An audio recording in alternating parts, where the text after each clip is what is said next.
Bienvenue à tous et bon retour dans l'émission. C'est votre animateur, Danny Aifong. Comme vous pouvez le voir, je suis accompagné d'amis de l'émission.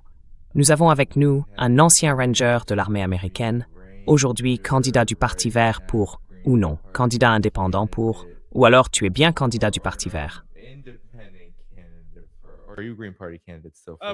Techniquement, on fait partie du Parti vert, mais on suit notre propre voie.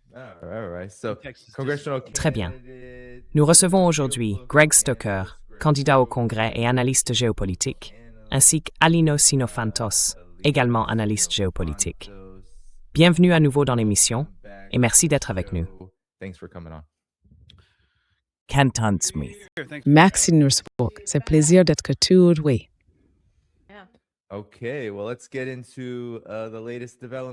D'accord. Bon, parlons un peu des derniers développements, voulez-vous?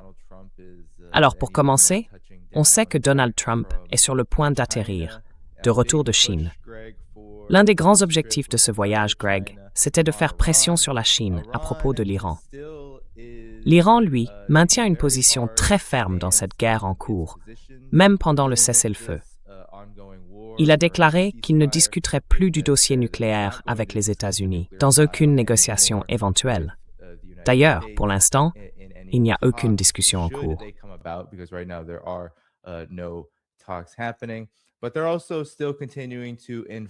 Mais ils continuent aussi d'imposer leur contrôle sur le détroit d'Ormuz, qu'ils affirment vouloir garder de façon permanente aux côtés d'Oman. Ils ont saisi un navire hier et en ont coulé un autre au cours des dernières 24 heures. Alors Greg, ce que je voulais te demander, c'est quelles sont tes impressions sur ce qui se passe en ce moment? On entend dire qu'Israël réclame des frappes immédiates contre l'Iran dès que Trump atterrira, et disons, aura pris ses marques.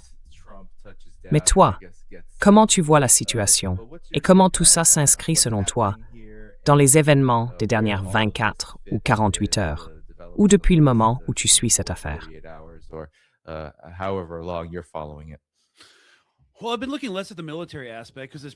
Eh bien, je me suis moins concentré sur l'aspect militaire, parce que franchement, c'est à peu près dans l'impasse. Il y a quelques échanges de coups, du donnant-donnant. Bien sûr, Israël va toujours réclamer plus de frappes. D'abord, il ne voulait pas le faire pendant que la délégation commerciale était sur place. Et puis, le week-end prochain, c'est Memorial Day, donc ce ne serait pas très populaire auprès des Américains. Mais oui, ce qui m'a surtout intéressé, c'est cette histoire un peu étrange de budget au sein du Pentagone. Il se présente cette semaine devant le Sénat pour discuter du coût de la guerre contre l'Iran. Ils annoncent 25 milliards de dollars. Franchement, aucun analyste sérieux ne pense que ça n'a coûté que 25 milliards.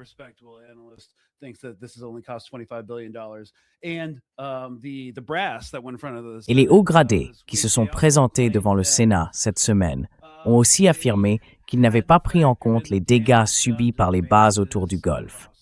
Et maintenant, on apprend qu'ils doivent annuler des exercices d'entraînement à grande échelle, impliquant toutes les forces américaines stationnées sur le territoire pour économiser de l'argent. Pourtant, ils ont un budget sans précédent et la guerre ne coûte pas si cher. Et malgré ça, ils demandent maintenant 1 500 milliards de dollars pour le prochain exercice budgétaire. Franchement, ça n'a aucun sens. Et bien sûr, le Pentagone n'a jamais vraiment réussi à passer un audit. Tout ça n'annonce rien de bon. Alors oui, il se peut qu'Israël réclame une nouvelle attaque.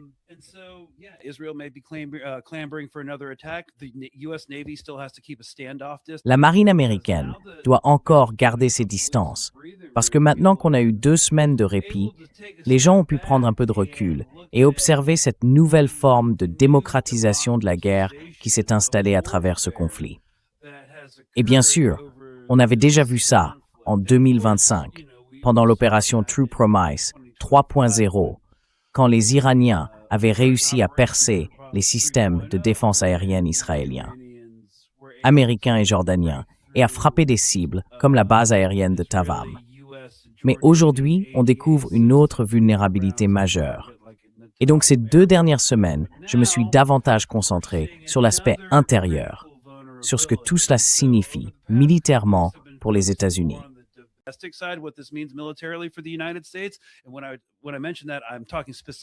Et quand je parle de ça, je fais référence précisément à AWS, les centres de données cloud d'Amazon Web Services. Ils ont une double fonction, un usage civil et une capacité militaire. Ils ont été visés au Qatar, à un point tel que Larry Fink est allé s'exprimer au sommet du Milken Institute pour dire « Attention, cette guerre de drones menée par des acteurs isolés représente une menace sérieuse de terrorisme intérieur. Assez sérieuse pour qu'un drone à $3 000 puisse mettre hors service un centre de données de 5 milliards. Donc, on ne peut plus se contenter de parler de navires, de drones ou de munitions. Parce que cette architecture d'infrastructure cloud basée sur l'intelligence artificielle, c'est en fait la nouvelle plateforme sur laquelle le Pentagone essaye de mener ses opérations militaires à travers le monde. Et ces centres ne sont pas seulement aux États-Unis. Ils sont aussi dans le Golfe, en Europe et ailleurs.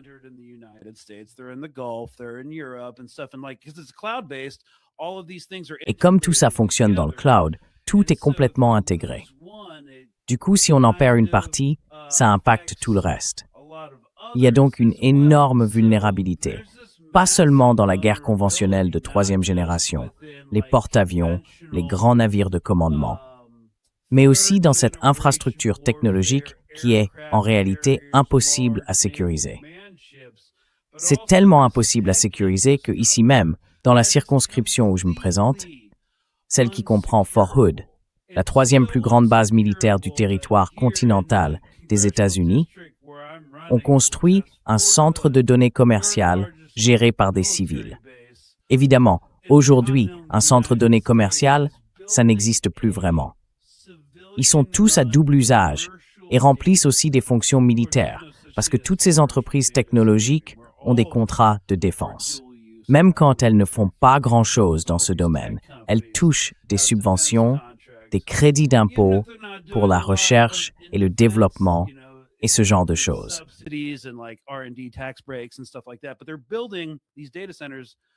Mais ils construisent en ce moment ces centres de données sur 4 bases militaires différentes à travers le pays. 2 au Texas et je crois 1 en Caroline du Nord, du côté de Fort Bragg et tout ça.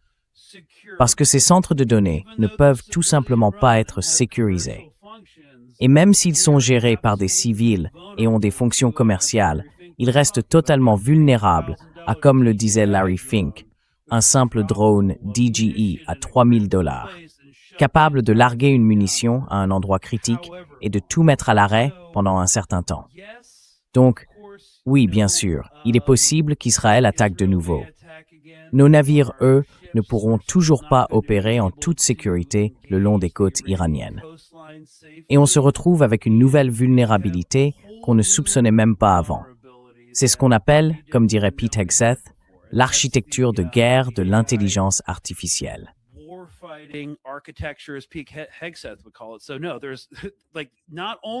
Donc non seulement les discussions n'ont mené nulle part, et la sortie de crise qui aurait permis à l'administration Trump de se retirer élégamment de ce conflit n'existe plus. Non, on a même vu une aggravation de vulnérabilité bien plus critique qu'on ne l'imaginait. Bien sûr, en théorie, on savait qu'elles existaient, mais on ne mesurait pas à quel point elles pouvaient vraiment fragiliser les profits et les investissements dans certains secteurs. C'est un problème total, à la fois militaire et économique. Donc oui, rien ne s'est amélioré.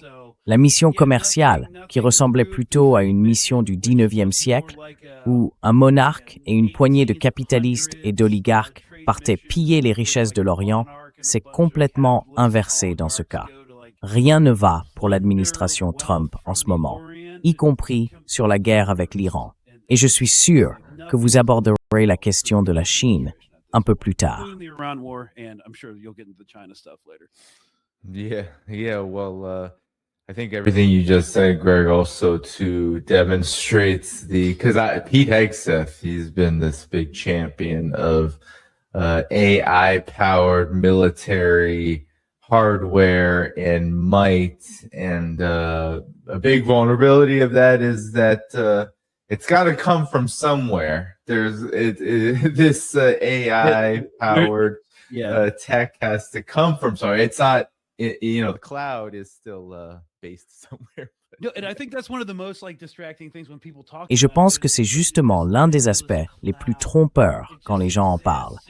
On dirait une sorte de nuage nébuleux qui flotte dans l'air ou un monde imaginaire parallèle. Non, en réalité, il faut du matériel physique pour que ça fonctionne. Et c'est pour ça que beaucoup de gens, surtout là où je vis, dans les zones rurales, ne comprennent pas, sur un plan concret, pourquoi on est en train de perdre du terrain et pourquoi les États-Unis sont si vulnérables. Pour quelqu'un comme moi, qui essaye de faire du travail communautaire, c'est vraiment frustrant. Mais je pense aussi qu'il faut faire plus de pédagogie, même sur des choses très simples. Par exemple, le cloud, ce n'est pas de la vapeur, ce sont des équipements bien réels, des centres de données et d'autres infrastructures.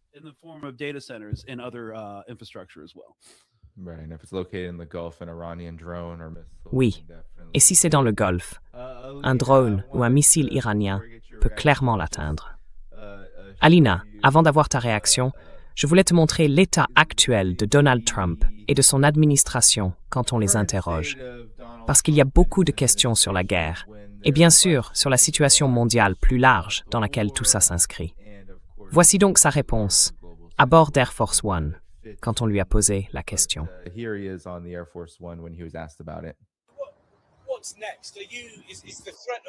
Et maintenant, quelle est la suite? Est-ce que la menace de bombardement recommence? Est-ce que c'est réaliste? Je ne veux pas dire ça. Enfin, j'aimerais pouvoir vous le dire. J'aimerais dire, à telle heure, tel jour, les bombardements vont commencer. Mais je ne veux pas dire ça.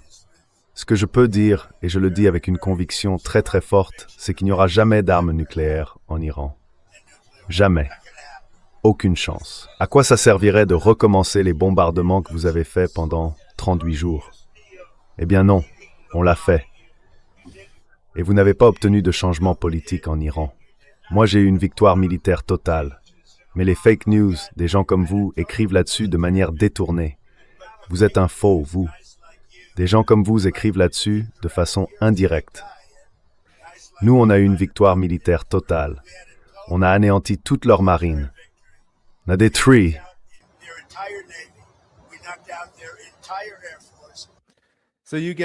Tu vois le tableau, Alina. C'est ça, le récit qu'on entend en ce moment. Mais toi, qu'est-ce que tu observes? Quelle est ton évaluation de la situation dans son ensemble? Et quelles en sont, selon toi, les implications à l'échelle mondiale?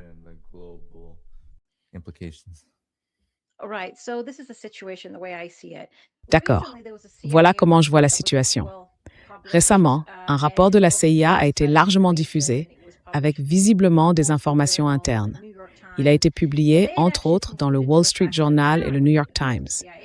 Et selon ce rapport, l'Iran ne serait en réalité pas du tout affecté par le blocus, du moins pas avant 3 ou 4 mois. Et encore, c'est présenté comme une estimation prudente. En plus, le même rapport indique que, même concernant les bombardements, parce qu'on va parler des bombardements, Israël affirme vouloir recommencer à frapper directement l'Iran. Et puis évidemment, on a Trump qui joue encore avec l'idée de relancer la guerre contre l'Iran.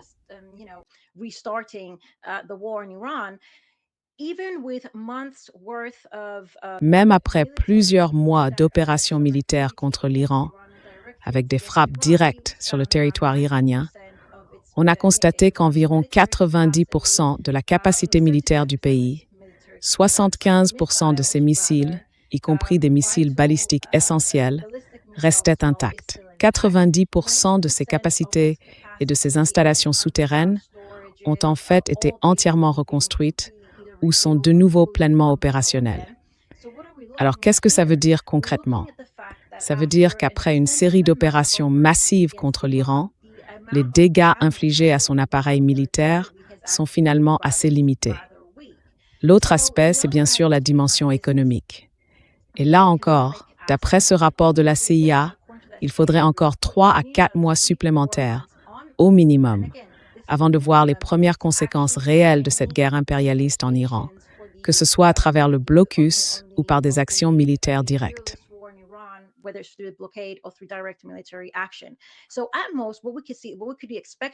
Et au mieux, ce qu'on pourrait voir, ce qu'on pourrait attendre des États-Unis, ce serait une nouvelle tentative de cibler l'Iran, essentiellement pour lui infliger encore une fois le plus de dégâts possible, tout en maintenant le blocus aussi longtemps que possible.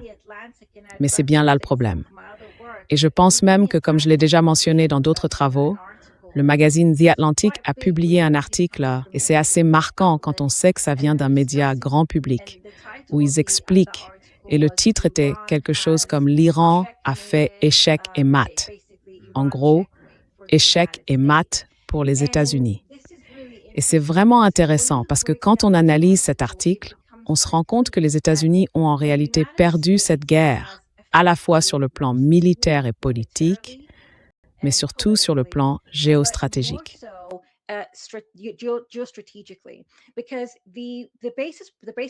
Parce que fondamentalement, ce que les États-Unis essayent de faire en ce moment, c'est de contraindre l'Iran par la force économique, par le blocus, et peut-être même en le visant à nouveau, pour le pousser à céder aux exigences américaines.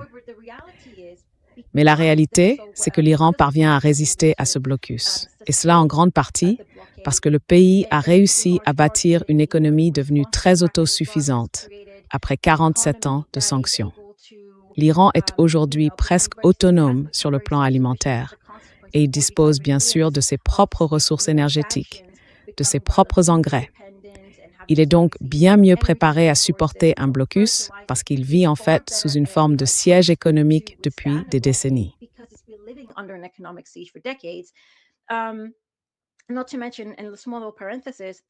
Et d'ailleurs, petite parenthèse, l'Iran a actuellement environ 70 millions de barils de pétrole qui flottent sur les mers, ce qui veut dire qu'il continue à vendre du pétrole, n'est-ce pas, et à des prix plus élevés. Il a aussi réussi à en vendre à travers l'Asie centrale par des routes terrestres, ce qui, évidemment, joue en sa faveur. Mais on voit encore des pays comme le Japon, la Chine ou l'Inde qui paient à l'Iran, en quelque sorte, le droit de passage par le détroit d'Ormuz. Et ça permet à l'Iran d'amortir une partie des difficultés économiques que les États-Unis essayent d'imposer.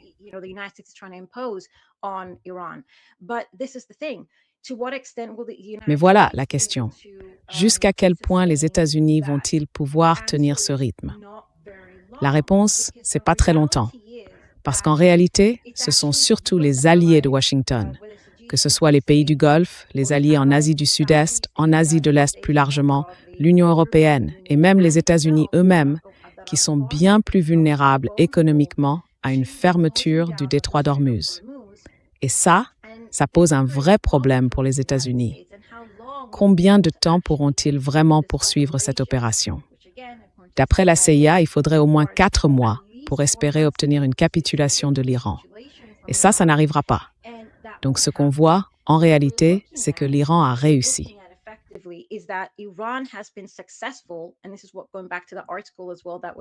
Et c'est justement ça, si on revient à l'article publié par The Atlantic, qui a complètement changé la réalité géostratégique de la région. L'Iran y est parvenu en prenant, en quelque sorte, le contrôle du détroit d'Ormuz. Il affirme désormais que oui, à partir de maintenant, l'Iran aura le contrôle total, que des droits de passage seront perçus. Et ces exigences sont claires, la levée des sanctions et le retrait de toute activité militaire dans la région, en particulier celle des États-Unis. C'est une situation que les États-Unis ne peuvent plus modifier. Et si les États-Unis n'étaient pas entrés en guerre contre l'Iran, s'ils n'avaient pas tenté ce pari, tout cela ne se serait probablement jamais produit.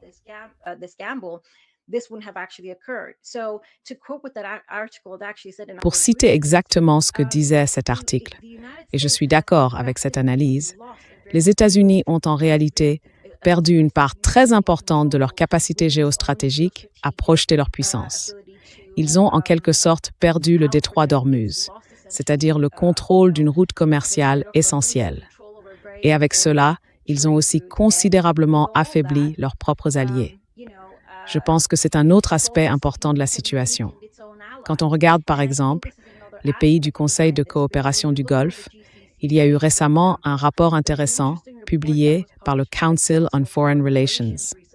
Ce rapport expliquait précisément comment la guerre avec l'Iran a affaibli économiquement les États du Golfe.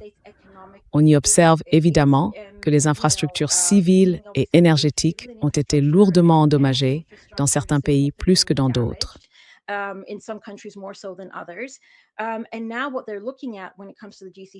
Et maintenant, ce qu'ils observent du côté des pays du Golfe, c'est probablement toute cette richesse qu'ils comptaient investir, par exemple, aux États-Unis, pour construire les centres de données dont Greg parlait à l'instant.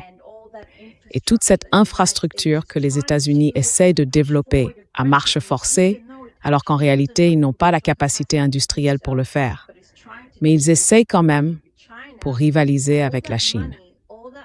Tout cet argent, tous ces fonds, une grande partie, pas la totalité, mais une part importante, ne sera pas réinjectée localement aux États-Unis. Ce qui veut dire moins d'argent pour les centres de données que le pays veut construire et pour toute l'infrastructure nécessaire à son objectif. Bâtir environ 1500 nouveaux centres de données l'an prochain. Et ça, c'est un vrai problème.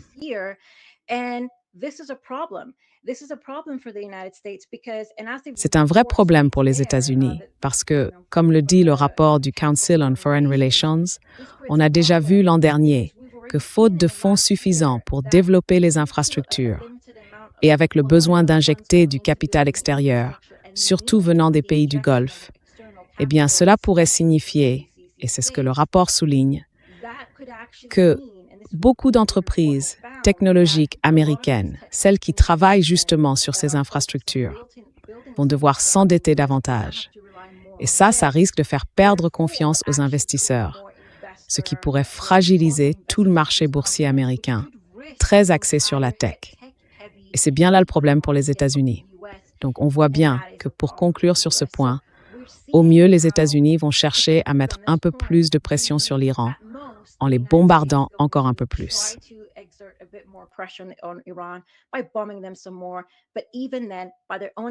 Mais même à ce moment-là, d'après leur propre rapport de renseignement, ça ne va pas provoquer le type d'étranglement économique que les États-Unis espèrent imposer à l'Iran pour les pousser à capituler. Donc c'est une guerre perdue et à ce stade, les États-Unis semblent tout simplement incapables de s'en retirer. Parce que quel que soit l'angle sous lequel on regarde, ce serait une défaite.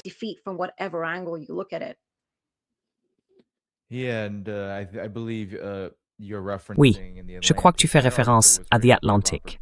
Cet article a été écrit par Robert Kagan, un vrai vétéran du néoconservatisme. Oui, peut-être même le vétéran, le Tony Soprano des néocons, le Project for the New American Century, c'était le sien, cofondé avec Bill Kristol, leur bébé du néoconservatisme.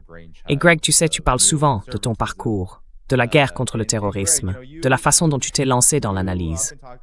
Oui, comment tu t'es mis à faire de l'analyse, du travail communautaire, tout ça, à cause de ton engagement anti-guerre.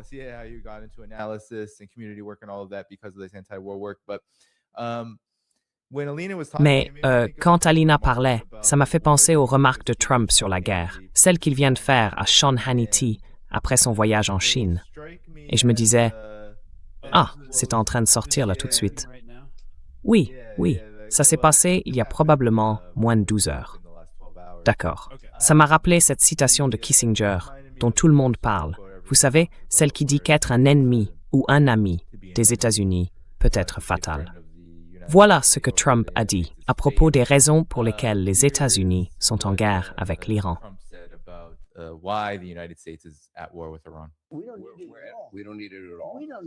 On n'en a pas du tout besoin. Vraiment pas. D'accord, très bien. Donc, on pourrait se demander au fond pourquoi on fait ça.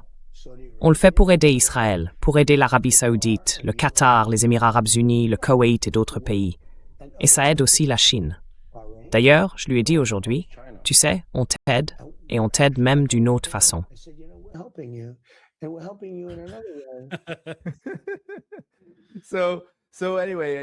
Bref, vous savez, beaucoup de gens disent que cette guerre tourne entièrement autour d'Israël. Mais Donald Trump affirme qu'il aide toute la région. Selon lui, c'était une action bienveillante des États-Unis pour les aider face à l'Iran. Mais les résultats, comme Alina vient de le dire, sont plutôt accablants. Qu'en pensez-vous?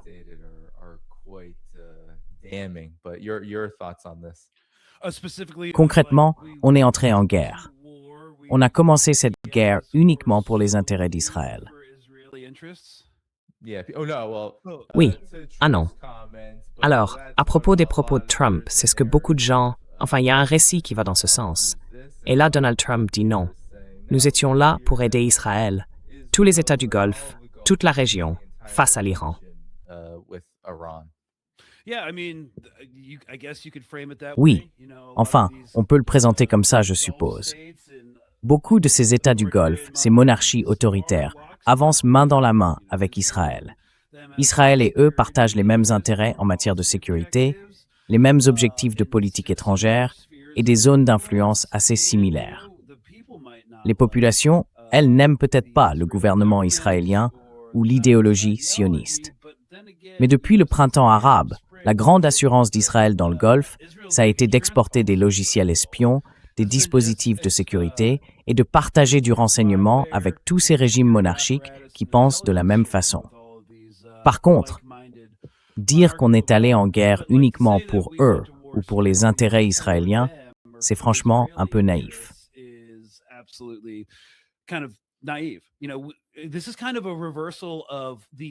C'est un peu comme un renversement du langage de la guerre mondiale contre le terrorisme, où l'Amérique jouait le rôle de police du monde. Maintenant, on doit construire des coalitions, non? Il faut faire venir l'OTAN en Irak. On a dû faire venir des soldats de République tchèque et de Mongolie pour créer un consensus mondial autour de cette guerre illégale, injuste, totalement immorale que nous menons, ou plutôt de cette occupation que nous maintenons en Irak. Donc, on voit bien cette logique de coalition. Et puis, on a même vu les derniers restes de tout ça avec l'opération Prosperity Guardian. Oui, c'est cette force navale conjointe entre les États-Unis et plusieurs pays européens qui a essayé de rouvrir le golfe d'Aden après que les Houthis ont commencé à attaquer les navires en solidarité avec l'Irak.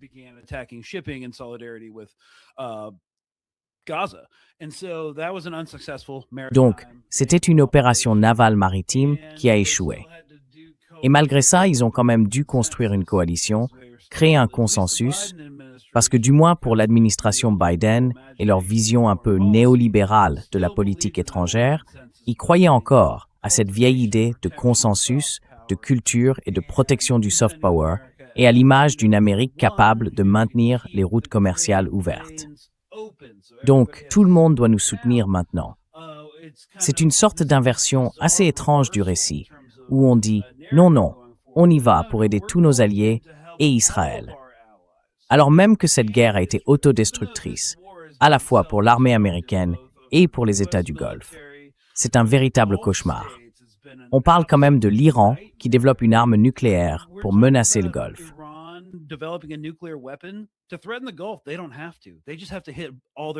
Ils n'ont pas besoin de faire tout ça.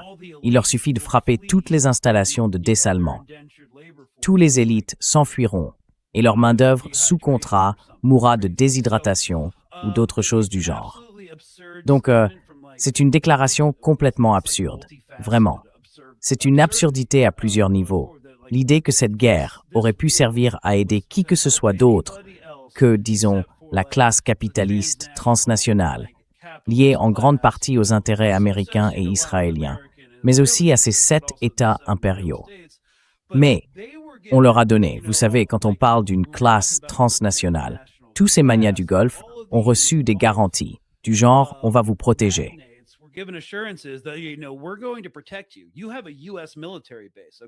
Vous avez une base militaire américaine, d'accord, qui garantit notre protection. Nos intérêts sont alignés. On va attaquer l'Iran. On leur a donné toutes ces assurances et on les a complètement trahis. Alors forcément, ils ne sont pas contents. Et Trump peut aller chez Sean Hannity ou sur d'autres médias complaisants pour dire « oui, vous savez, on fait ça pour aider les États du Golfe ». Sauf qu'à la base, eux, ils n'en voulaient même pas.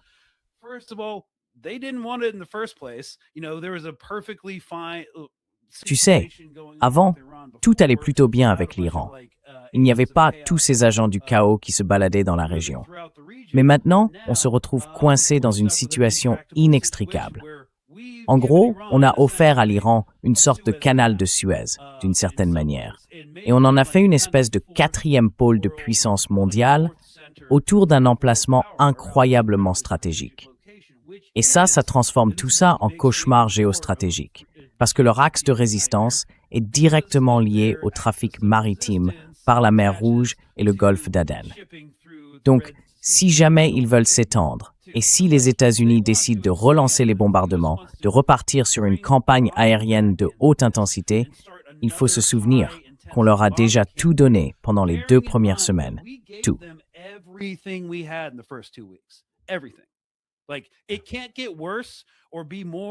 Ça ne peut pas être pire, ni plus dévastateur, ni plus efficace que ça ne l'a été pendant les 2 premières semaines. C'est impossible. Les stocks ne sont plus là, les cibles non plus. Et ça, c'est important. Tous les milliers d'objectifs qu'on a frappés n'existent plus. Alors, que reste-t-il? Des cibles de second ordre, de troisième ordre.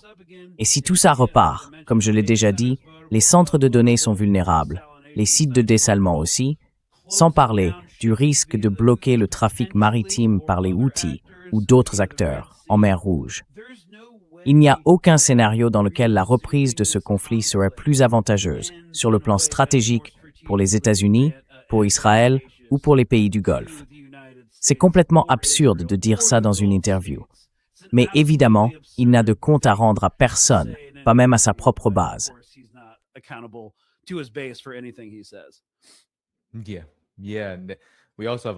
Oui. Et en plus, on a un vrai désordre en ce moment. L'Iran a affronté les Émirats arabes unis lors du sommet des ministres des Affaires étrangères des BRICS. Et les Émirats, eh bien, on dirait qu'ils se retrouvent un peu isolés. C'est pas une île, même s'ils affirment avoir une certaine juridiction sur quelques îles proches de l'Iran, mais ils semblent maintenant complètement seuls. L'Arabie saoudite, le Koweït, Bahreïn, tous ces pays disent qu'ils ne veulent plus se lancer dans des aventures militaires interventionnistes. Et les Émirats, eux, servent un peu de relais pour les États-Unis et Israël en essayant de les convaincre. C'est ce que disent les derniers rapports. C'est assez remarquable. Mais Alina, pardon, Greg, tu voulais dire quelque chose?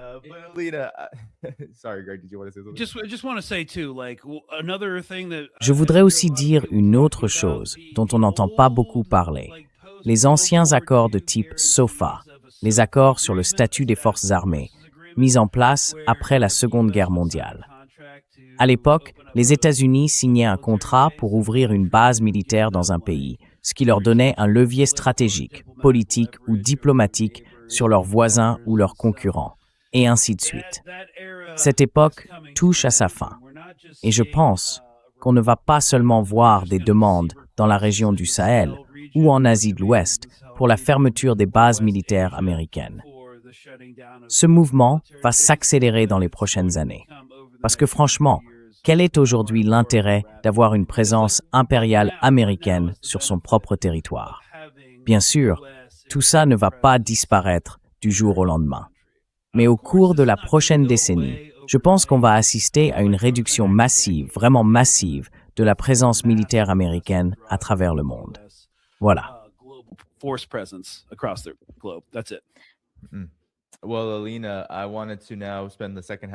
Eh bien, Alina, j'aimerais maintenant consacrer la deuxième partie de l'émission au sommet qui s'est tenu en Chine. Bien sûr, tu es libre de réagir à tout ce dont on vient de parler, mais je voulais commencer simplement en montrant la réaction de Donald Trump. Il qualifie cet événement de sommet historique. Et pourtant, Reuters, ainsi qu'une grande partie des médias occidentaux traditionnels, tempèrent clairement cette lecture positive pour les États-Unis, du moins du point de vue de ce qu'on appelle l'Empire américain. Voici donc ce que Donald Trump a déclaré à propos des résultats de ce sommet de 3 jours avec Xi Jinping en Chine.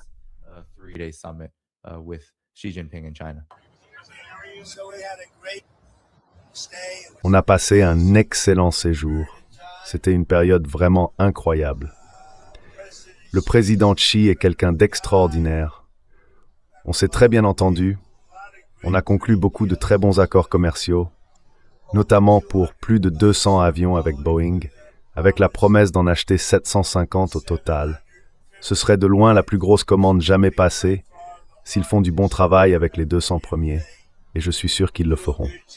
Et puis il y a aussi General Electric, pour les moteurs. Ils achètent chez General Electric environ 400, peut-être 450 moteurs pour 200 avions. Approximately 400, 450 engines, 200 planes, and C'est donc très très positif, Alina. Mais ensuite, Reuters. Alors je résume, parce qu'il y a un énorme mur payant. Et maintenant même les outils pour le contourner ne passent plus sur Reuters. En gros, ce que Reuters dit, c'est que Trump est reparti de Chine sans grand-chose à montrer, alors que Xi Jinping et la Chine, eux, ont remporté plusieurs victoires. La Chine a réussi à faire passer son avertissement à propos de Taïwan. Les succès économiques que Trump revendique ne sont pas vraiment gravés dans le marbre, et ils n'impressionnent pas les grands investisseurs de Wall Street ni les monopoles. Il y a aussi une expression que Xi Jinping et la Chine ont mise en avant: stabilité stratégique constructive. En clair, c'est eux qui fixent les règles de ce que sera la relation entre les États-Unis et la Chine, pendant que Trump, lui, n'avait absolument aucune vision de ce que cela devrait être.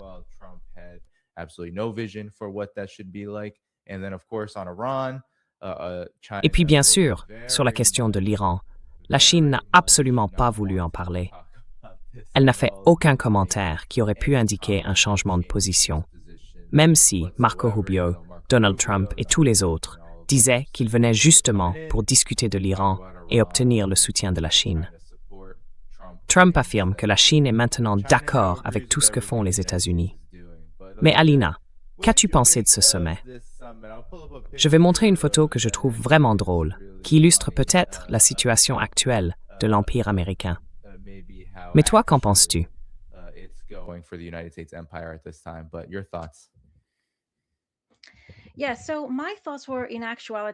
Oui, alors, à mon avis, ça s'est plutôt mal passé. Parce que la question numéro 1 que les États-Unis voulaient vraiment aborder là-bas, et sur laquelle ils espéraient obtenir un vrai succès, c'est celle des minerais rares. Et c'est la priorité absolue pour les États-Unis, pour plusieurs raisons. Évidemment, les terres rares sont essentielles à la fabrication d'armes militaires. Et d'après un rapport du CSIS, ils auraient déjà épuisé environ la moitié de leur stock.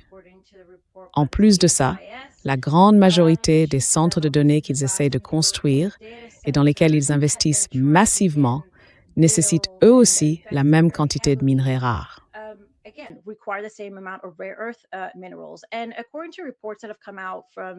Et d'après les informations publiées par les médias chinois, mais aussi par Reuters, les États-Unis, dans la situation actuelle, font face à une pénurie de terres rares. En fait, Reuters avait rapporté, c'était en février, que cette pénurie d'approvisionnement en terres rares aux États-Unis avait obligé certains fournisseurs à refuser des contrats ou même des acheteurs américains, tout simplement parce qu'ils devaient rationner leur livraison. C'est donc un problème très fondamental pour les États-Unis et cela pose à nouveau une vraie question. Comment vont-ils pouvoir répondre à la demande industrielle?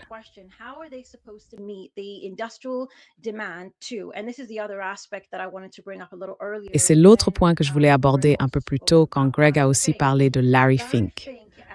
Larry Fink, lors de son intervention à l'Institut Milken, a expliqué très clairement comment la guerre en Iran crée des opportunités.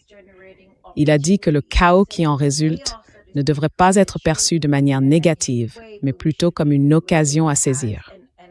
Et ces opportunités, évidemment, concernent la reconstruction des États du Golfe. Plus d'investissements dans leurs infrastructures militaires, mais aussi, bien sûr, la construction en sous-sol, le fait de placer davantage d'installations sous terre et de créer ce genre d'abris souterrains pour mieux se protéger. Et cela inclut aussi des centres de données et d'autres installations de ce type.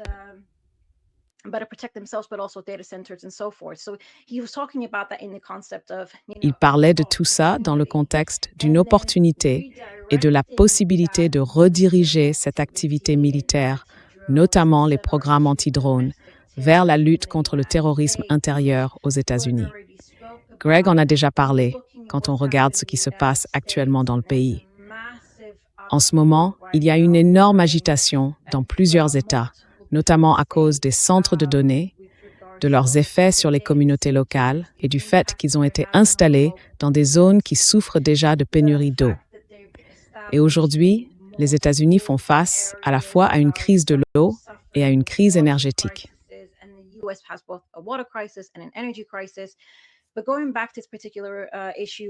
Mais si on revient à cette question précise, celle des opportunités, les États-Unis affirment aujourd'hui que c'est une immense opportunité pour le capital américain.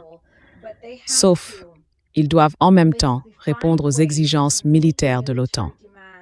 Ils doivent aussi répondre aux besoins militaires de leurs alliés d'Asie de l'Est. N'oublions pas qu'ils ont déjà dû rediriger une grande partie de leur livraison d'armes vers l'Asie de l'Ouest pour faire face à la guerre avec l'Iran parce qu'ils étaient en train d'épuiser leur propre stock. Ils doivent donc remplir leur propre quota militaire. Et maintenant, il y a aussi les États du CCG. Où vont-ils trouver la capacité industrielle pour faire tout ça? Ils ne l'ont pas à l'intérieur des États-Unis. Ils n'ont pas non plus les minerais rares qu'ils importent de Chine pour pouvoir produire. Et en même temps, ils essaient aussi de construire, ou plutôt d'accélérer, la construction de centres de données un peu partout dans le pays. Alors, encore une fois, comment sont-ils censés y arriver?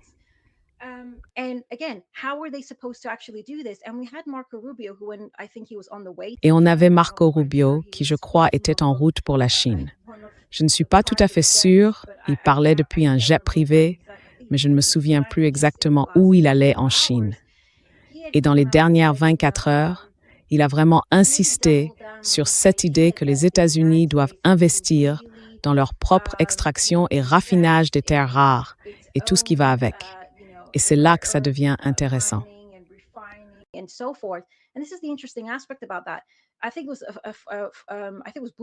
Je crois que c'est Bloomberg aujourd'hui qui a publié un rapport disant qu'il faudrait 10 ans, au moins une décennie, et plus de 1200 milliards de dollars juste pour espérer rattraper la Chine. Et encore, c'est une estimation spéculative. Et si on regarde des pays comme le Japon, ça fait bien 10 à 15 ans qu'ils disent vouloir diversifier le traitement des terres rares pour ne plus dépendre de la Chine, et ils n'y sont pas arrivés. Donc non, ce n'est pas simple. Ce n'est pas quelque chose qu'on peut juste décider en disant « Très bien, on va créer des centres d'extraction et de traitement des terres rares aux États-Unis. » Parce que dans les faits, il n'y a pas le capital, il n'y a pas l'expertise, il n'y a pas l'infrastructure. Et la vraie question, c'est comment les États-Unis comptent répondre à la demande mondiale qu'ils ont à gérer aujourd'hui.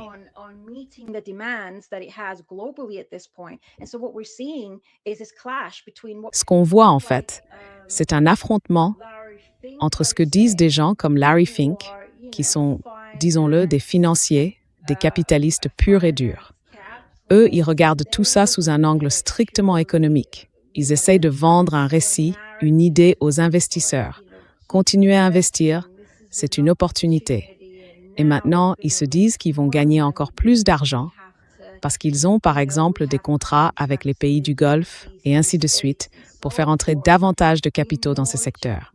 Tout ça fait grimper la valeur boursière de beaucoup d'entreprises, que ce soit dans la défense, l'aéronautique ou la tech.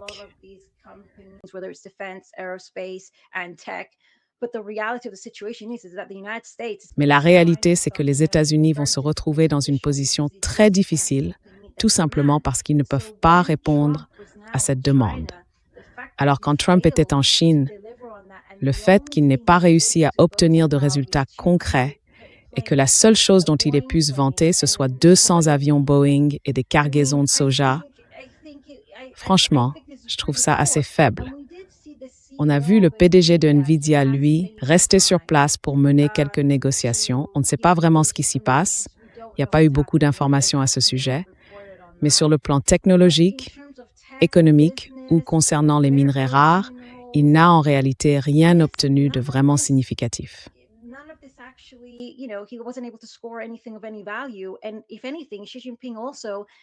Et d'ailleurs, Xi Jinping aussi.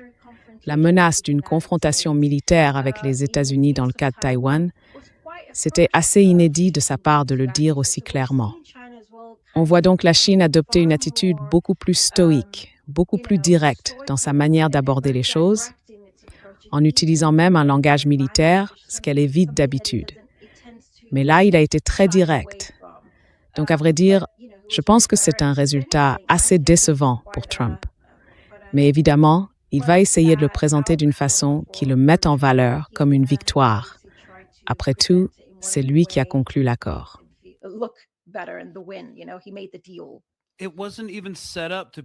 Mais en fait, tout ça n'était même pas conçu pour réussir. Quand ces missions commerciales ont lieu, normalement, on voit clairement des délégations entières partir à l'étranger, leurs délégations viennent ici, et tout le monde travaille ensemble pour régler les détails. Ensuite, quand les chefs d'État se rencontrent, c'est un peu pour, disons, prendre la mesure de l'autre. Puis on finalise, ou au moins on passe à une phase plus sérieuse, où on commence vraiment à construire quelque chose de concret. Là, rien n'a été mis en place, à part faire venir une poignée de PDG de la tech et tout ce qu'il a prétendu. Commençons par Boeing. D'accord, donc la doctrine américaine des exportations vers la Chine, c'est Boeing, le bœuf et les haricots.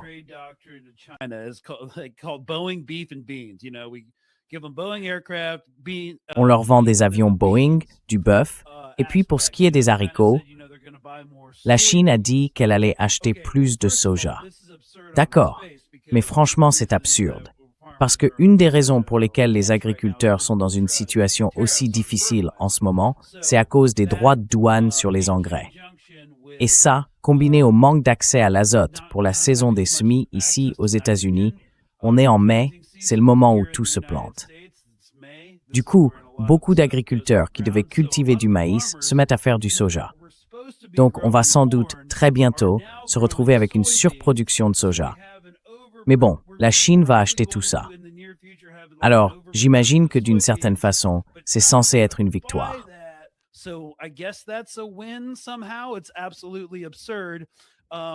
C'est complètement absurde.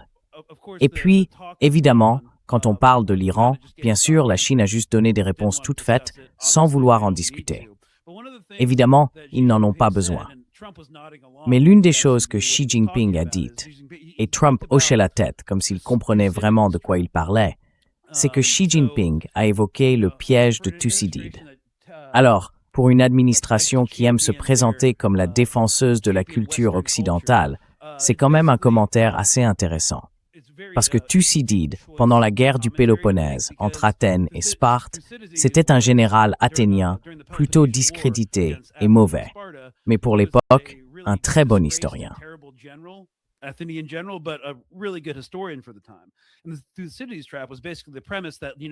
Le piège de Thucydide, en gros, c'est l'idée qu'une puissance commerciale déjà bien établie, mais militairement en déclin, en l'occurrence l'Empire athénien, entre en conflit avec une puissance montante, à la fois militaire et commerciale, comme Sparte, et que ces deux États finissent par s'affronter, au détriment des deux. Une fois engagés dans le conflit militaire, ils ne peuvent plus en sortir. C'est à ça qu'il faisait référence. Et je pense que ce commentaire s'applique aussi à leur position sur Taïwan, aux discussions et à tout ce qui se passe autour de ça. Je voulais simplement le rappeler.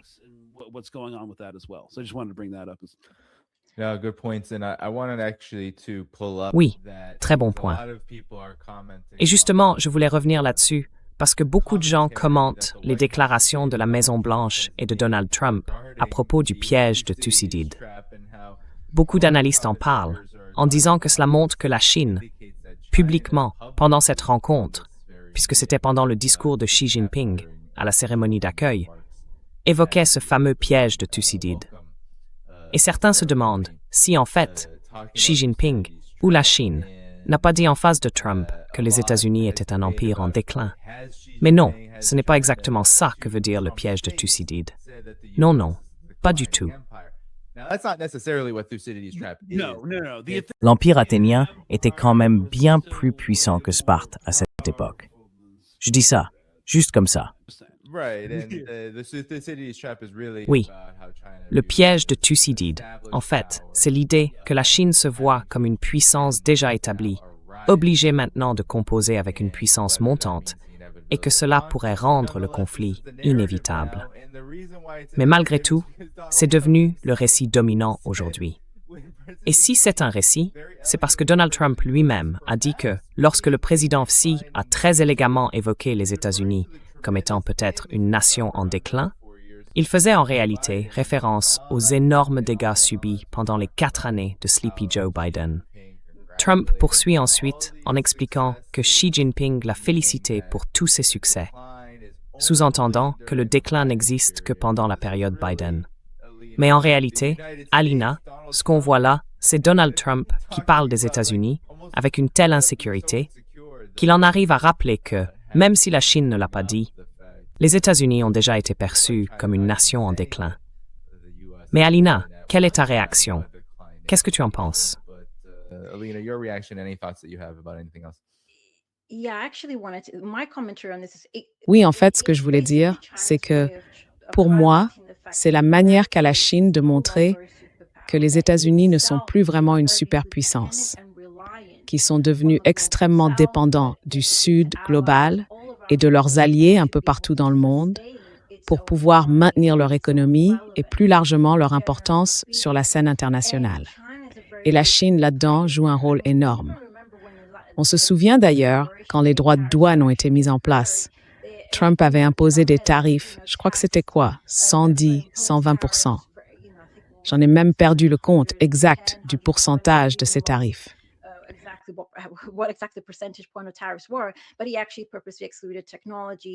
Mais en réalité, il a délibérément exclu la technologie, les smartphones, les ordinateurs portables et d'autres éléments de la chaîne d'approvisionnement dont, évidemment, les États-Unis dépendent vis-à-vis de la Chine. En plus de ça, au-delà même de la Chine, il y a des pays comme le Japon, la Corée du Sud ou encore Taïwan, qui de fait agit de manière économiquement indépendante dans sa relation avec les États-Unis. Encore une fois, ça renvoie à l'idée que l'ensemble du marché boursier américain est extrêmement axé sur la technologie.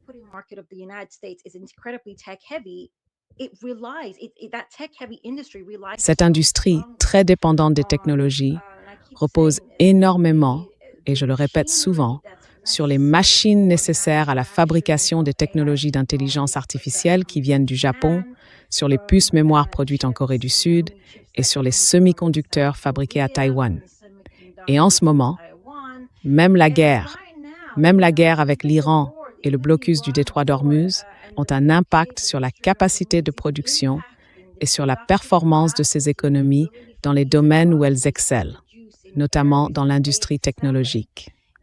Cela touche aussi les chaînes d'approvisionnement dont les États-Unis ont besoin pour leurs propres industries. Donc cette guerre, on le voit bien, révèle une contradiction dans les actions des États-Unis, puisqu'elle finit par nuire aux États-Unis eux-mêmes. Et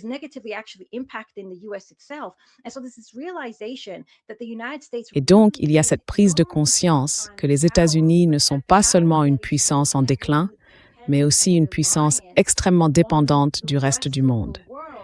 C'est évidemment la conséquence de leur évolution, du passage d'une économie capitaliste industrielle à une économie largement financiarisée. Et bien sûr, le fait d'avoir délocalisé toute leur chaîne d'approvisionnement ailleurs fait partie de la mondialisation. Mais il y a aussi un autre aspect.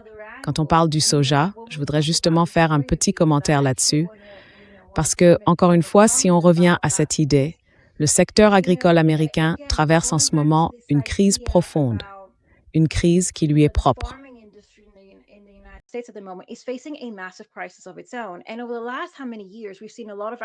Et ces dernières années, on a vu beaucoup d'agriculteurs, beaucoup de gens du secteur agricole être littéralement harcelés par les géants de la tech qui cherchent à leur racheter leurs terres pour y installer des centres de données. Et bien sûr, il y a aussi tout un débat autour de la numérisation de l'agriculture aux États-Unis.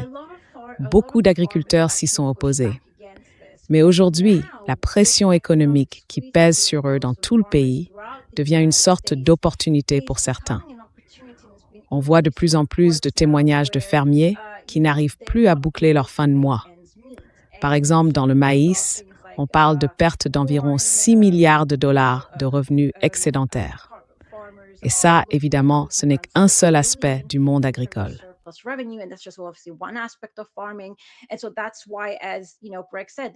Et donc, c'est pour ça que, comme tu le sais, Greg a dit qu'ils envisagent, Bill, qu'ils envisagent de produire du soja, justement à cause du manque d'accès aux engrais.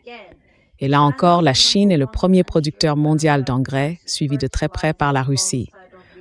Ensuite, évidemment, il y a le manque d'accès au carburant pour les avions et le fait qu'ils doivent rationner son utilisation.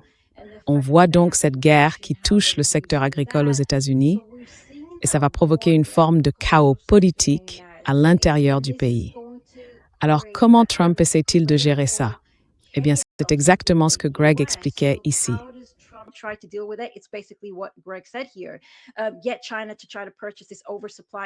Amener la Chine à essayer d'acheter dès maintenant cet excédent de soja pour maintenir un peu l'économie à flot, pour atténuer le choc de ce que les États-Unis sont en train de faire en réalité. Et ça va, encore une fois, avoir un impact désastreux sur les États-Unis. Donc cette idée que les États-Unis seraient, vous savez, la superpuissance absolue, ce n'est pas vrai, non. Ils dépendent de la Chine. Ils avaient besoin que la Chine achète ce soja pour pouvoir réagir, parce que les États-Unis en sont à un point où ils ne peuvent plus vraiment mettre en place des politiques de sécurité sociale, ni même d'autres politiques capables d'amortir les conséquences économiques que cette guerre va avoir sur les travailleurs américains.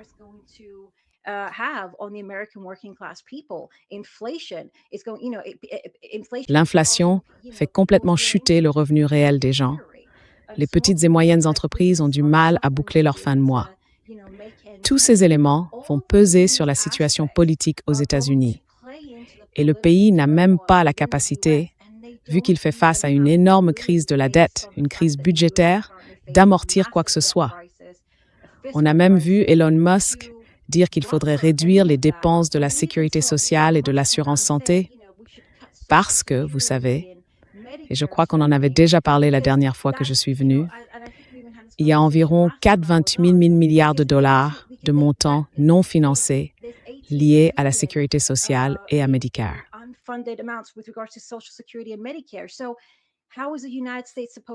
Alors, comment les États-Unis sont censés gérer ça?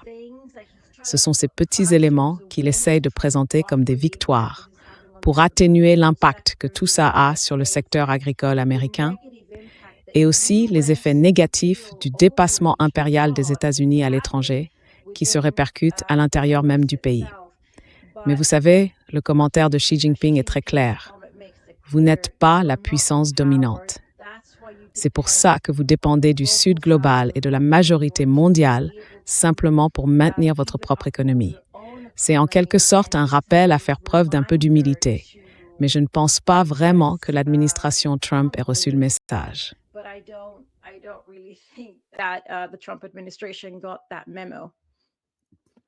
Non, je crois pas. Greg, tu veux ajouter quelque chose? Et puis j'ai une petite compilation de gaffes, parce qu'on ne peut vraiment pas emmener des Américains n'importe où.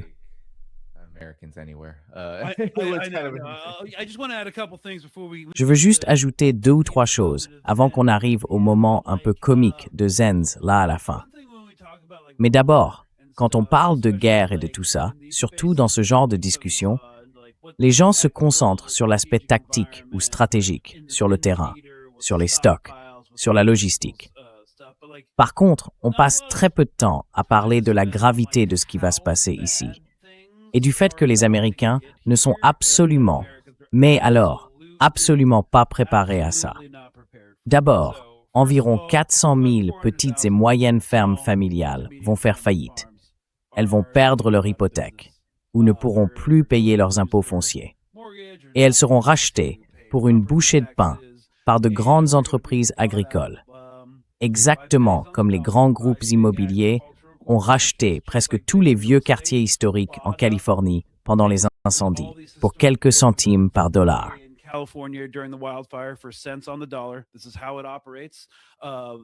Voilà comment ça fonctionne.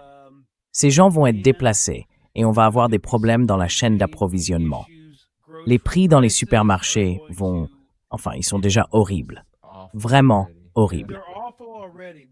Mais s'il y a bien une chose qu'on a apprise depuis qu'on est gamin, c'est que quand les prix des courses augmentent, ils ne redescendent jamais. Donc ce n'est pas seulement une question de chaîne d'approvisionnement. En fait, même le PDG de Costco en parle.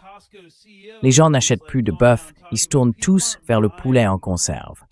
Et donc, on n'est absolument pas prêt pour ce qui arrive, ni pour les bouleversements sociaux que ça va provoquer.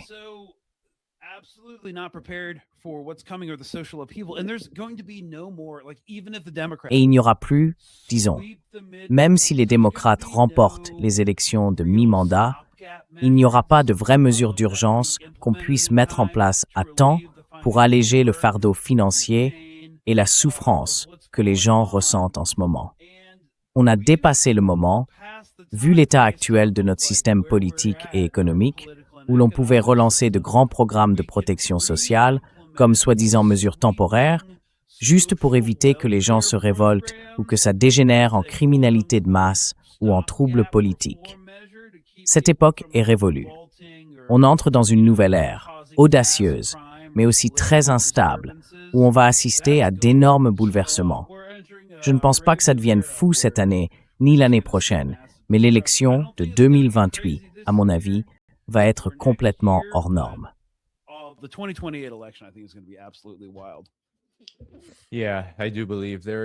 Oui, je pense qu'on avance un peu comme des somnambules vers une récession, voire une dépression.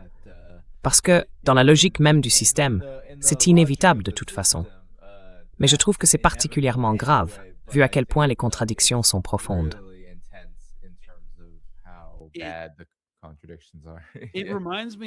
Ça me fait penser à une citation d'Ernest Hemingway. Il parlait de la faillite. Ça arrive lentement, puis tout d'un coup. C'est un peu ce qu'on va observer, du moins du point de vue des consommateurs. Je voulais juste ajouter que par le passé, la différence, c'est qu'on a déjà vu les États-Unis traverser plusieurs crises, n'est-ce pas? Hum. Et puis est arrivé le néolibéralisme dans les années 80 et 90. Ils ont pu exporter à l'étranger, ce qui évidemment leur a permis de réaliser une sorte de super profit. Ensuite, ils ont pu ramener cet argent aux États-Unis pour amortir le choc. En fait, ça a repoussé la crise. Oui, ça l'a repoussé un peu plus loin dans le temps. Mais aujourd'hui, on est arrivé à un point critique où ce n'est plus possible. On a aussi vu comment la mondialisation a eu cet effet contradictoire. En délocalisant les chaînes d'approvisionnement, elle a en réalité créé une dépendance. Et maintenant, on voit la montée de la Chine, la montée des BRICS, la montée d'un monde multipolaire, d'une manière telle que les États-Unis ne peuvent plus vraiment trouver de moyens d'amortir le choc. Et c'est ça que j'essayais d'expliquer tout à l'heure. Ils ne peuvent plus amortir la crise qui revient frapper chez eux.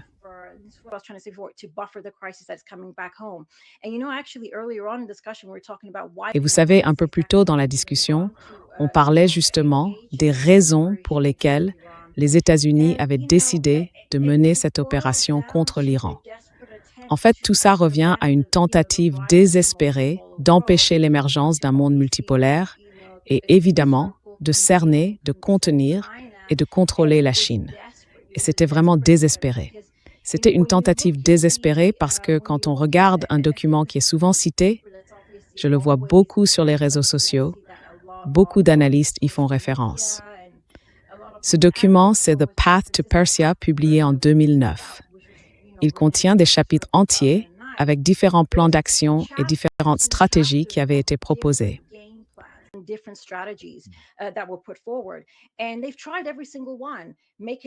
Ils ont tout essayé.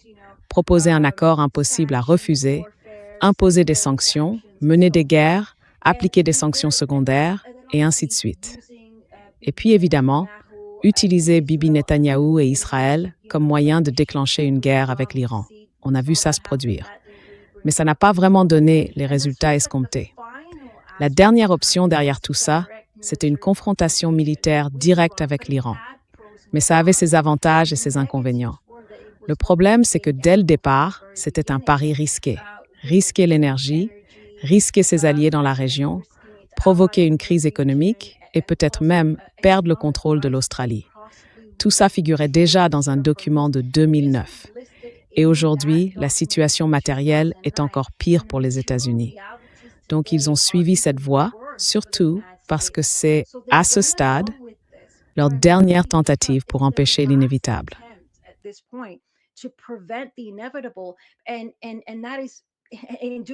Et en faisant ça, en fait, ils accélèrent leur propre, déclin, parce qu'ils dépensent tellement d'énergie à maintenir leur hégémonie que ça finit par provoquer le chaos chez eux.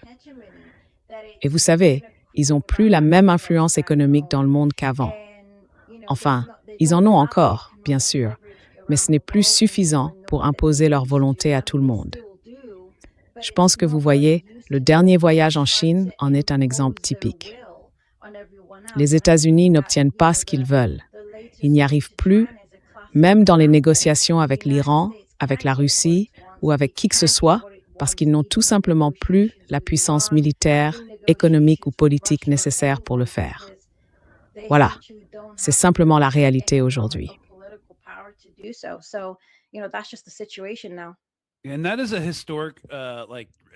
c'est un document historique et toujours pertinent aujourd'hui. Parce que si on regarde comment tout ça a été conçu par la Brookings Institution, par les gens qui ont monté le projet, le Saban Institute, Haim Saban, le milliardaire sioniste, l'Institut d'études étrangères, tout ça a été assemblé ensemble. Et même eux disaient non, non, non. Déjà en 2009, une intervention militaire était considérée comme tellement intolérable qu'ils la déconseillaient. Et ça, c'était avant qu'on comprenne les vulnérabilités structurelles de tous ces États du Golfe. Donc la situation s'est encore aggravée depuis. À l'époque, en 2009, quand j'étais dans l'armée, on ne parlait même pas encore vraiment de la guerre par drone.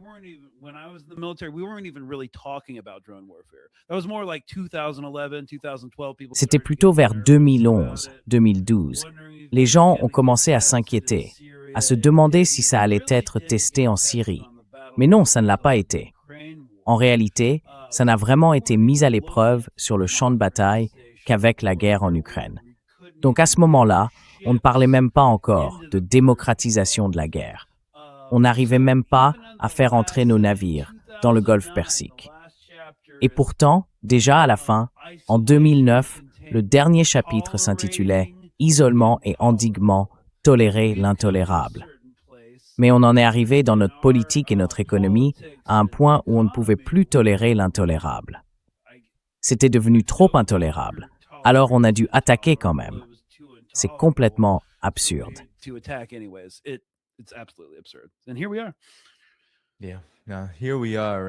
Et nous y voilà. Oui, nous y voilà. Et pour rebondir sur vos 2 points, et le tien, Alina, à propos des États-Unis, de la baisse de leur capacité de projection de puissance et de leur déclin impérial en général, je pense que le comportement de l'administration Trump lors de ce voyage en Chine est vraiment révélateur. Pas seulement le ton incroyablement obséquieux de Donald Trump envers Xi Jinping. Je veux dire, il a littéralement rampé pendant tout le voyage. Mais il faut aussi noter certains moments où les grands médias occidentaux, surtout les médias américains dominants, ont montré, tout comme l'administration Trump elle-même, à quel point les choses ont dégénéré, pour dire les choses gentiment. Pendant la cérémonie d'ouverture, il y a eu un moment assez révélateur.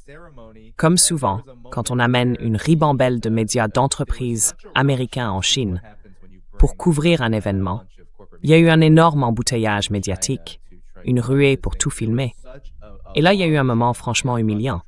Un micro resté ouvert a capté quelques jurons.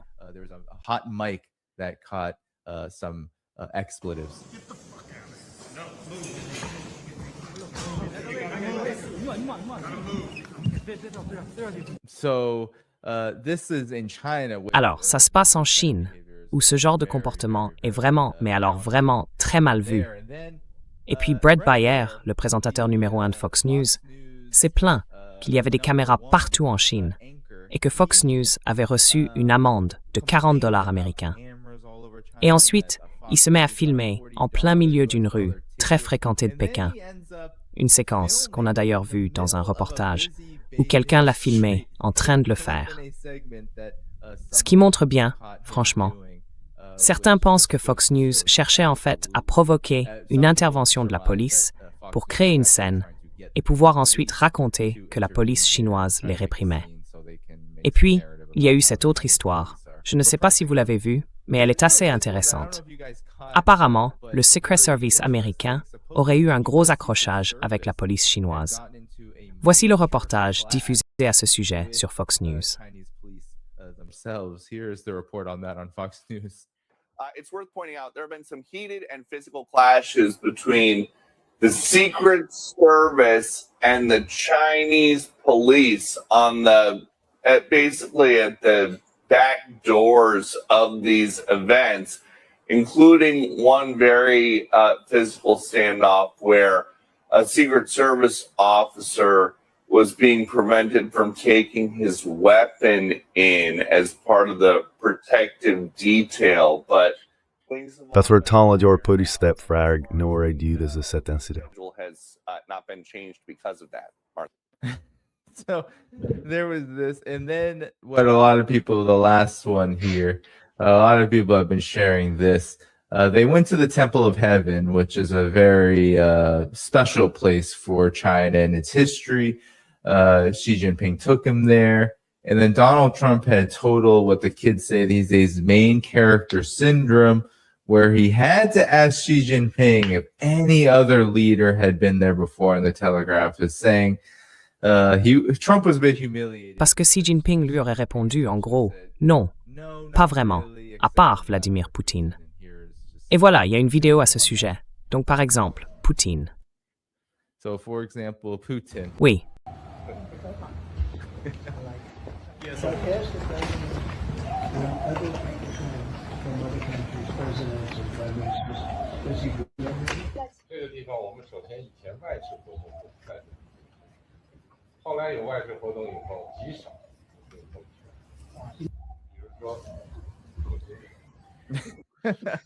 So that's just a few voilà. highlights. C'est juste quelques moments marquants du voyage, qui, à mon avis, montrent un peu le vrai visage des États-Unis, disons, dans leur manière d'essayer de gérer leurs relations avec la Chine.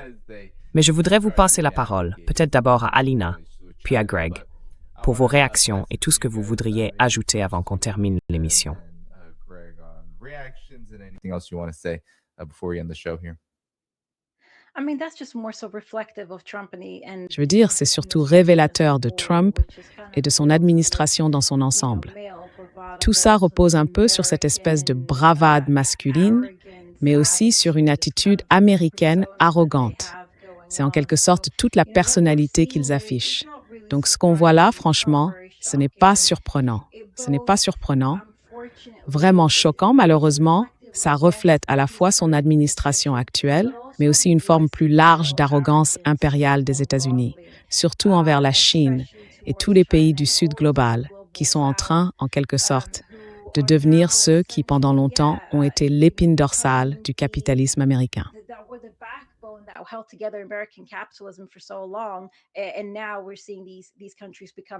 Et maintenant, on voit ces pays devenir des puissances à part entière. Et on dirait que les États-Unis ont du mal à le supporter. Oui, c'est un peu le reflet d'une certaine arrogance impériale dans ce contexte. Mais vous savez quoi? Pour conclure là-dessus, je dirais que ce voyage, pour moi, et je vais m'arrêter là, montre clairement que les États-Unis sont une puissance en déclin. C'est évident, à mon avis, dans leur incapacité à parvenir à un véritable accord et ou à un contenu concret avec la Chine, de la même manière qu'ils échouent dans leurs négociations avec l'Iran.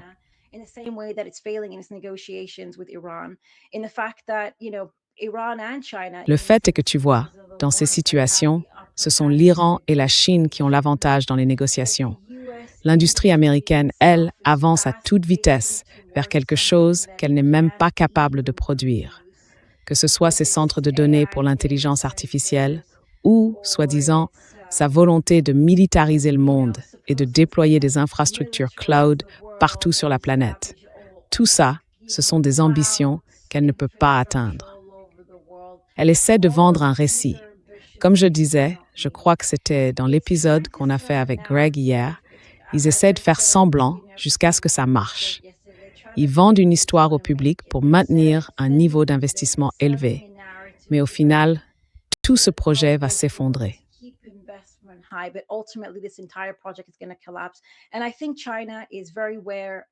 Et je pense que la Chine en est très consciente, tout comme tous les adversaires, disons, des États-Unis. C'est d'ailleurs pour ça qu'ils n'ont pas vraiment besoin de conclure un bon accord, parce que les États-Unis provoquent eux-mêmes leur propre déclin par leurs propres actions. Donc oui, je pense que, puisque j'ai déjà évoqué tous ces points, le thème central, c'est bien les États-Unis. Que ce soit avec la Chine ou l'Iran, ou à travers leurs opérations par procuration contre la Russie et l'Ukraine, ils échouent sur tous les fronts.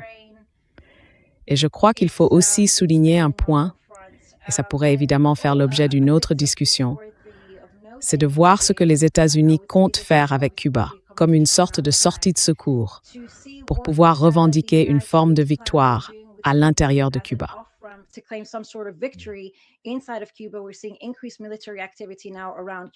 on observe en ce moment une activité militaire accrue autour de Cuba, dans un format très similaire à ce qu'on avait vu contre l'Iran avant les frappes et évidemment contre le Venezuela avant l'enlèvement du président Maduro. Donc, ça va être intéressant à suivre parce que si les États-Unis sont en train de perdre de façon désastreuse en Asie de l'Ouest, ça pourrait être pour eux une occasion d'essayer de sauver la face, sauver mieux, ou au moins de consolider leur contrôle sur l'Amérique latine dans le cadre de leur doctrine Monroe. Parce que oui, Cuba représente en réalité une menace bien concrète pour les États-Unis. Voilà, c'est à peu près là que je m'arrêterai.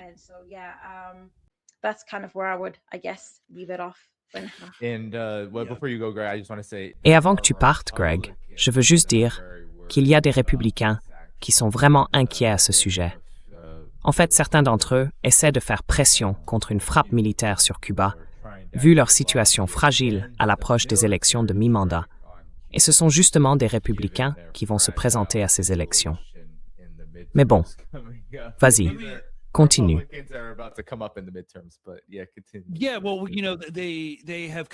Oui et bien, ils ont en quelque sorte abandonné leur pouvoir au Congrès et laissé l'administration Trump les contourner complètement. Ils ont attendu trop longtemps avant d'agir sur la question de l'Iran. Et ça va avoir des conséquences quand ils essaieront de freiner le militarisme américain en Amérique latine. Et je dirais simplement, pour ce qui est de Cuba, que c'est une vraie possibilité. Ce sera peut-être discret, un peu comme au Venezuela. On sait que le 7e groupe des forces spéciales, les Bérets verts, est actuellement en Haïti pour une mission de défense intérieure étrangère. Et une partie de l'aéroport de Port-au-Prince est entièrement réquisitionnée pour un usage militaire américain.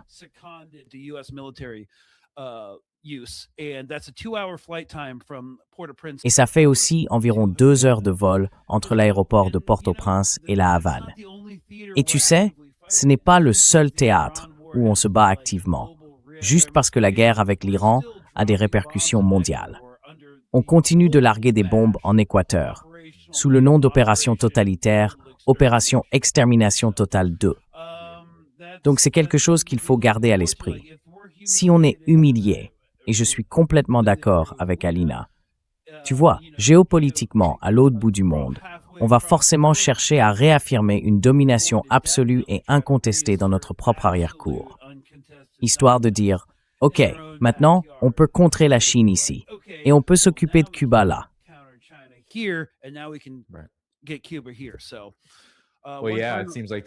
Alors, oui, on dirait bien que c'est exactement ce que laisse entendre la stratégie de sécurité nationale, ce fameux document. En gros, l'idée que quand ça nous chante, on peut bousculer un peu l'Amérique latine et ce qu'on appelle l'hémisphère occidental, tu vois, si les choses tournent mal ailleurs. Mais j'en reviens pas d'avoir oublié ça, parce que je crois que c'est un des moments les plus drôles du voyage. J'ai vu ça aujourd'hui. Donald Trump, qui jette un coup d'œil dans le carnet privé de Xi Jinping. Bon, probablement qu'il n'y avait pas grand-chose d'intéressant dedans, même si c'est écrit en chinois et qu'il ne peut pas le lire. Mais voilà, Trump, pendant le banquet d'État, en train de jeter un œil, Ce type fait ça depuis l'école primaire. Dude's been doing that since elementary school. Oui, j'allais justement dire la même chose. En fait, je pensais exactement la même chose. L'art de la négociation, c'est carrément de voler les résultats du test. Oui, en gros, c'est ça. En fait, je pensais exactement la même chose. Pourquoi pensait-il que ce soit en anglais? Je ne sais pas. Il est vraiment... C'est quelqu'un à part. Et je pense que c'est le reflet pur de ce qu'est devenu cet empire américain en déclin, mais qui reste dangereux, comme on l'a déjà souligné ici, pas seulement avec l'Iran ou Cuba. Bien sûr, c'est la journée de la Nakba, donc la Palestine subit toujours de plein fouet le soutien des États-Unis à Israël et l'offensive israélienne, même si le Hezbollah et la résistance bougent de leur côté. On a encore beaucoup de choses à aborder, tout le monde. Ce sujet, lui, ne dort jamais. Je veux remercier Alina et Greg d'avoir été avec nous. On va partir ensemble dans un instant. Je rappelle à tout le monde que dans la description de la vidéo, vous pouvez trouver Colonial Outcasts, ainsi que tous les liens vers le travail de Greg et d'Alina, leurs réseaux sociaux et tout le reste. Vous voulez ajouter quelque chose avant qu'on termine? Je vais juste afficher les super chats qui sont déjà arrivés. Vous avez autre chose à annoncer, à partager, à promouvoir? Anything else you want to promote, plug, anything? Yeah, based off the Fox News reporting, I really don't Oui, d'après ce que rapporte Fox News, je n'ai vraiment pas envie d'entendre encore parler de la Chine comme d'un état de surveillance. D'abord, le contrat social en Chine n'a rien à voir avec celui des États-Unis. L'histoire aussi est complètement différente, marquée par la violence, l'instabilité et le colonialisme, des choses qui n'ont pas existé ici de la même façon. Et puis, le 21, je dois aller à une réunion du conseil municipal à Temple contre le système FLOC. Ils font venir des flics de Dallas, de San Antonio, de Georgetown, juste pour intimider tout le monde et forcer les gens à accepter la surveillance FLOC. Alors, Fox News, évitez de donner des leçons, d'accord? Parce que ça, vous n'en parlez pas du tout.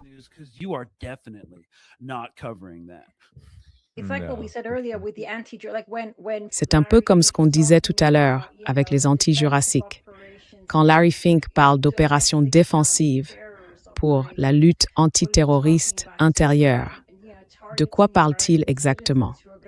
Il parle en fait de cibler des citoyens américains qui vont être de plus en plus mécontents parce qu'ils perdent leur maison, leurs terres, et vous savez, à cause des centres de données.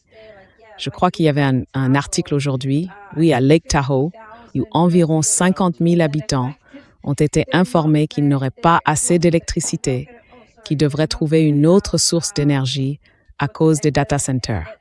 En gros, ça se produit un peu partout aux États-Unis. Alors, que fait-on quand les gens se mettent en colère? On parle de contre-terrorisme intérieur, d'action militaire. Voilà l'état des choses aux États-Unis. Et ça ne va faire qu'empirer. Attends, tu n'aimes pas qu'on te prenne ton terrain au nom de l'expropriation pour construire des lignes électriques vers des centres de données? Quoi? T'es Antifa ou quoi?